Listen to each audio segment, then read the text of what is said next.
isbitaalka hortiisa inta la geeyo wax ma la gaarsiinayo qofka dadka inta ugu badan waxay dhahayeen dhaawacaas waxaa loogu geystay baangad maxaad aga nixinaysaa u leedahay baangada lagu dhuftay yaa ku cadeeyay baangada lagu dhuftay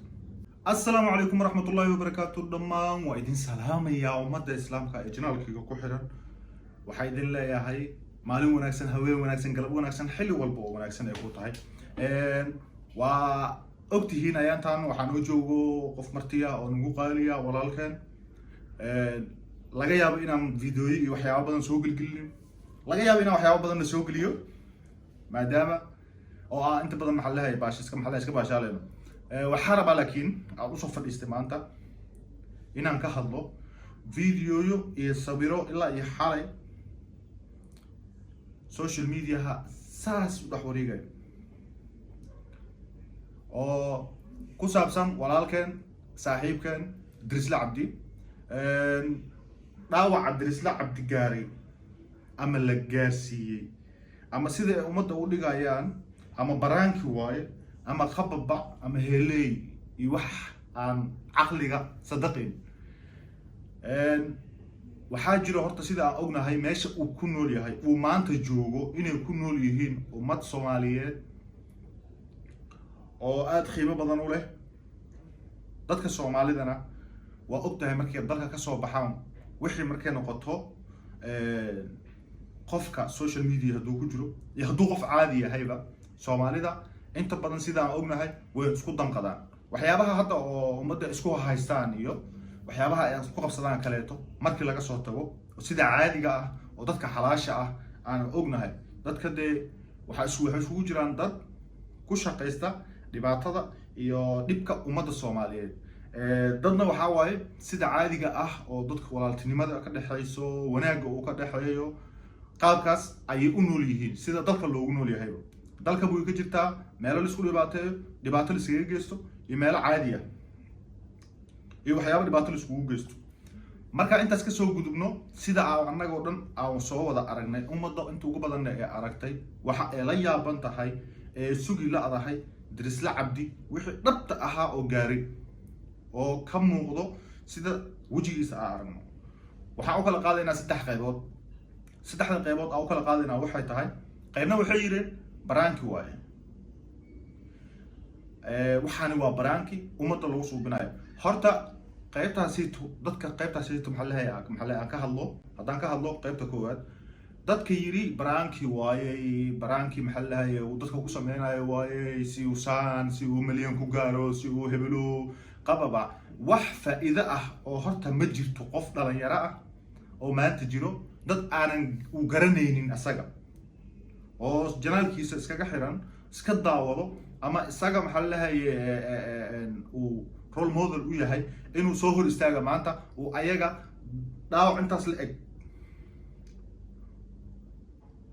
maxaa lahayaa inuu gaaray tusiyo uu ka tago sababtoo ah sida aan ognahay Dirisla Cabdi fiidiyooyada laga duubay waxaa laga duubay TikTok-giisa sababtoo ah asaga live soo galay meesha laga duubay mid waa taas oo wax dan oo ka soo galaysa ama wax ka soo galaya ama wax faa'iido kaleeto uu ka qaban karo ama xoolahaasaytu wax ay u soo kordhinayaan aqliga markaan ka shaqeyno ma jirto waayo maanta hadduu aniga oonan garanaynin baraanki ugu suubiyo wax faa'iido asaga soo xaranaysa aan views iska ahayn ma jirto okay Soomaalideena marka waxaan u badannahay waxyaabo oo inta ugu badan wixii afkeena uu soo qabto inaan iskaga hadalno ama reer Soomaaliyeed gaf iyo wax aynan u qalmin in laga sheego Dirisla Cabdi maanta haddeenan nin dhalinyaro ah waaye oo nin kale oo dhalinyaro ah ee ismaagin isku gacan qaadin wax lagu soo ataaga oo asaga lagu soo weeraro ama asaga dhibaato loogu geysto ama maxaa Soomaalida waa ognahay dadka waxa la yiri wixii xun xaawa iskale Nairobi wixii ka xumaado ama wixii xumaadaba dad unba madax loo saaraa oo ayaga xataa qaarkooda aan war ka hayn sida ay og yihiin ama sida aan wada ognahayba wax hadii la sameeyo waxa la dhahaa dhalinyaradaas haleysay wax hadii oo xumaadaan dhalinyar macnaha wixii ay sameeyaan iyo waxaan sameyninba marna waa looga been sheegtaayo been baa laga sheegayo waxa la wixii aan sameynin way sameeyaan la dhahaa marna waxay sameeyeen ama waxay geysteen ayaa soo muuqdo. laakiin inta aan aragnay ama inta ugu badanba dhalinyarada ku nool reer Kenya ah oo Nairobi ku nool waxaa loo geystaa ayaga naftirkooda dood bay u baahan yihiin in loo doodo, sababtoo ah waxaana caqliga galeyn ayaa mararka qaarkood lagu qabsadaa. waxaadan adiga ogeen ama aadan xog ka haynin ayaa waxaa dhici karta social media intuu bariis kaa galo inaad soo qabsato oo tiraahdo dhalinyaradaas ama tiimkaaso ayaa waxaa sameeyey ama kan sameeyey ama hawshan ku sameeyey qofkan, waa ayagoona sameyn oo waxbana aan ka ogeyn. markii taas laga soo tago tiimkaaso dhibka ee ayaga qabaanba, sababtoo ah magaciiya dhib ku qabaan. qofka waxaa jiro dadku waxay fiirinayaan magacan oo social media dadku magaca leh iyo qababacdaasay fiirinayaan, laakiin magacan dhalinyarada tiimkaaso la dhahayo sida Soomaalida kale u dhaqanto ay og yihiin. aniga waa aqaan, waa maxaa leeyahay waa Kenya Nairobi waa ku noolaa. tiimkaaso sida dadka dusha aga saaraan inay qabiil yihiin ma aha. tiimkaaso adaa noqon kara, qof kale Soomaaliyeed noqon kara, qof walba tiimkaaso noqon kara. taas tiimkaaso ahaan xagga iska dhigayna, sababtoo ah tiimkaaso maalin walbo waxayna sameeyeen tiimkaaso sameeyay hebel baasan leeyahay tiimkaaso sameeyay. war tiimkaaso naftaa ka jirteen ayaga naftirkooda markii caadiga loo hadlayo naftaaba ka jirteen, sababtoo ah dembi ayna lahayn iyo meesha ay ku nool yihiin dhalinyaro Soomaaliyeed waaye. wax aynan geysanin maalin walba markii la dhaho qofka adiga haddaan ku dhaho maalin walba waxaadan geysanin waa geysatay, xumaanteed aad dareemaysaa. sida adiga aanan u rabin in lagu dhaho waxaadan geysanin waa geysatay, ayagana u rabin qofka uu u rabin sida rabitaanka macnaha fikirkeyga aniga ah, ayagana ay u rabin in la dhaho waxbaa geysateen, sababtoo ah waxbaa geysateen waa arrin aad maxaa culays u ah, adduunyana kugu anficaynin aakhirana kugu anficaynin. sababtoo ah maanta qofkaad wax dunida ugu geysataa hadduu asaga kaa aamuso meel ayaad lagaaga jaraa. midda kaleeto oo aan rabo inaan ogaada waxay tahay Dirisla Cabdi hadduu dhaawacaas soo gaaray, waxaan leenahay walaalkeen waa la damqanaynaa, waxaan leenahay walaal dhibkaaga waa ummadda inta ku taqaano dhibkooda ee wanaagsan. inta xunna waaba xun yihiinba ayagaaba xunba, hadduu xun yahay qofkaba wanaag iyo xumaan inta wax laga rabo male. taas markaa xagga kaga soo taga iyadana Dirisle waxaa gaaray dhaawac ka bilaabanaya madaxa ku dhamaanaya daanka. dadka inta ugu badan waxay dhahayeen dhaawacaas waxaa loogu geystay baangada marka ay kugu dhacdo. horta baangad wax sahlan ma aha sida anaga dhan wada ognahay. baangada marka ay kugu dhacdo inta ku dhacdo ma boodeyso, sababtoo inta ma ku dhici karto, inta ma taaban karto. haddii inta ku dhacdo baangada inta ma taaban karto, waxayna inta u taaban karin. waxaa ku jira halkan laf iyo ilaa u dhexeeyo. wixii markuu inta ku dhaco waa inuu inta ku ekaado, halkan waa inuu ku ekaado. hadduu halkan ilaa iyo halkan uu yahayna ama hadeeba run tahay inay wax gaareen waxyaabo kalaa ku dhacay, ama si xagtimo ahaan oo dhaawac lafaha gaarin. sababtoo baangad markay madaxa kaaga dhacdo ama dhulkan kugu dhacdo sidaa ognahay qofka koomuu galaa si sax ah, sida saxda sida caadiga ah koomuu galaa. kasoo gudub markii ay intaas marayso Dirisle maxaa ku dhici karo, waayo qof dhaawac intaas la eg uu gaaray halahaas gaaray waxaa laga yaabaa waa actor, sababtoo qof social media hadduu ku jiro qof caana uu yahay waxaa dhici karto inuu soo wado film uu ummadda Soomaaliyeed ka gadi rabo. dunidu way horumartay, waxaa jiro make up la marsado, qaabo badan oo waxaa jiro dhaawac loogu ekeysiiyo. dadka ugu badan filimaanta aan ognahay anaga oo qaaqa ama horarka sida u naqaanaba maxaa lagu suubiyo waxaasaa ujeedid dadkaas qaabka daran noocaas u eg oo wada daqdaqran wejiga buqsan yahay nooc kale u eg make up lewa brother. marka dhalinyarada yaan listusin. dad waxaa arkayay dhahaye qalad buu geystay, gabar maskiino walaasheena oo Soomaaliyeed oo gabdhaha Soomaaliyeed ka mid ah ku gafaayo dhahayo darteeda loogu geystay. waxaasoo dhan inay jirina macquula. marka ugu horeyso aad rabto waxaa markaan la hadlayaa dadka YouTubada isticmaalo oo raba inay YouTube-kooda kasii shaqaystaan. markaad xagga marayso xisaab markii xagga marayso waxaadan hubin inaad ku hadashaa waa kuu ceeb waana kuu gaf, sababtoo ah dad baa u gafaysaa, dhalinyaro u gafaysaa, reero Soomaaliyeed uga fiirsaa oo qabiilo Soomaaliyeed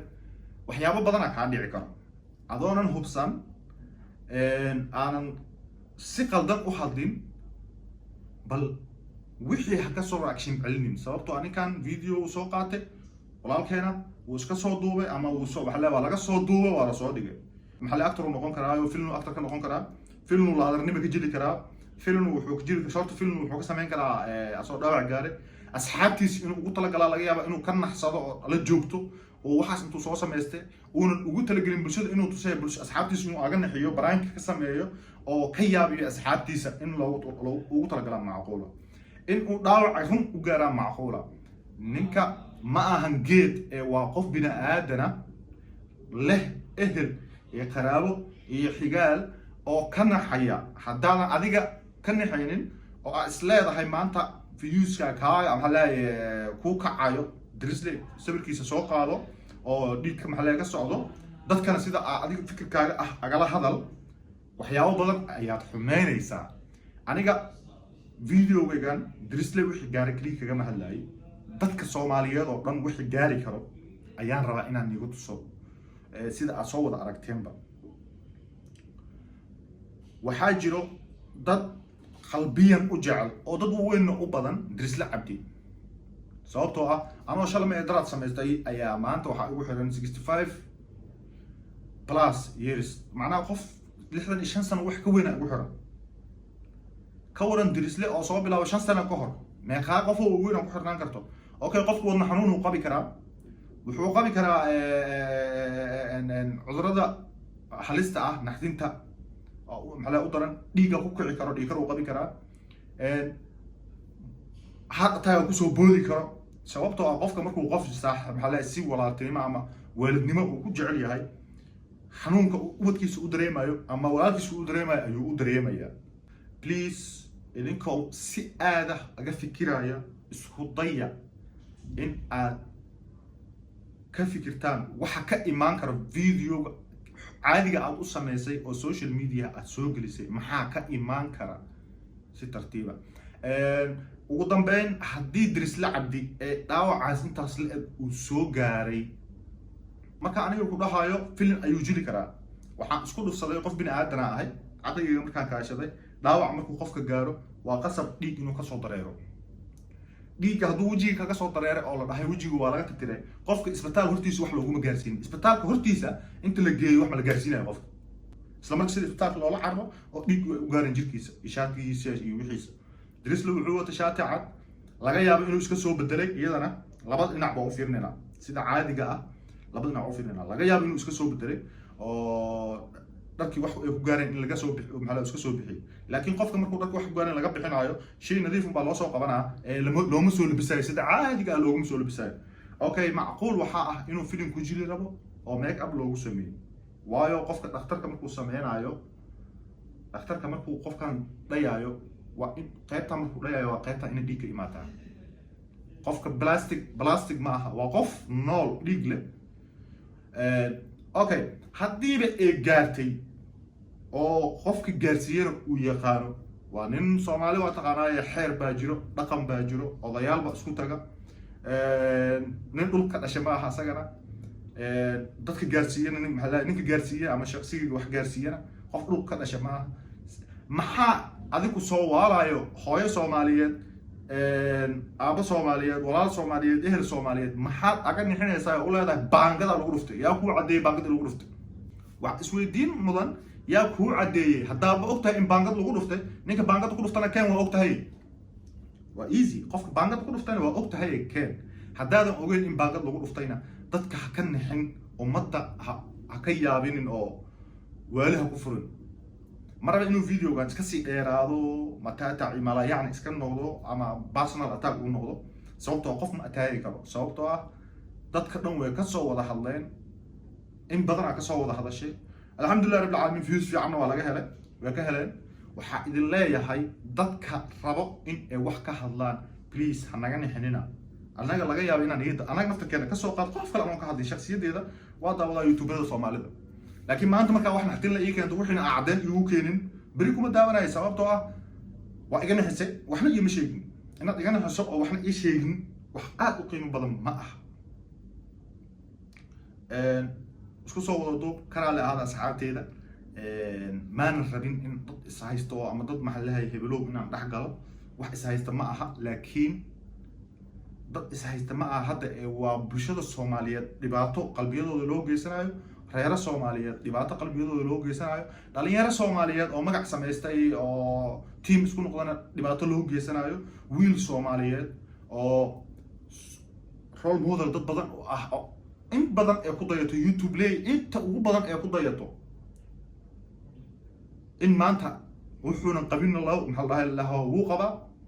oo dhaawac loo geysanin haddii la dhaho kabaran dusha laga saaro soo waxaanayto makeup soo samaysto oo filimka sameyn rabo dhaawaca loo geystay asagana looma geysanin. hooyuu leeyahay, aabbuu leeyahay, dad buu leeyahay, way ka nixi karaan. dad jecelaa jiro way ka nixi karaan. asagoo wax loo geystayna haddii uu yidhaahdo qofka waxaani waa baraank sim easy ah hadduu ku dhaho asoo dhibaato loo geysto wiil Soomaaliyeed hadduu si easy ah ku dhaho waxaan waa baraanki, iyadana dhibaato asaga u imaanayso, dad badan oo ehelkiisana u imaanayso, xaqiisana uu ku dudmanay noqonaysaa. maraba inuu videogan sii dheeraado labada dhinacba dhalinyarada ku nool Nairobi dadkay yihiin ilaahayna waa ogyahay, Soomaalina way ogtahay, anagana waa ognahay. xumaanay lahaynna ma qaadanayaan, wanaagay lahaynna ma qaadanayaan. wax walba oo soo sheegto Yurub waa fadhisaa, meelahaas fadhisaa, Mareykan aad joogtaa, maxaa lahay Asia joogtaa, waxa iska soo sheegtay waxba kuma noqonayo qofka. sidaas markay marayso waxaa idin leeyahay haddaad videogan ilaa dhamaadka aad soo gaartay please subscribe dhaho, like saar, comment qurux badan ka soo bixi. waa haddii aad raali ka tahay, sharafi korkaaga ha ahaato. wassalaamu calaykum waraxmatullaahi wabarakaatu. haddii aadan saarinna oo aadan raali ka ahayn inaad saarinna waxaan kaaga mahad celinayaa daawashada muuqaalkan ilaa intaa aad soo daawatay. salaan boqortooyo.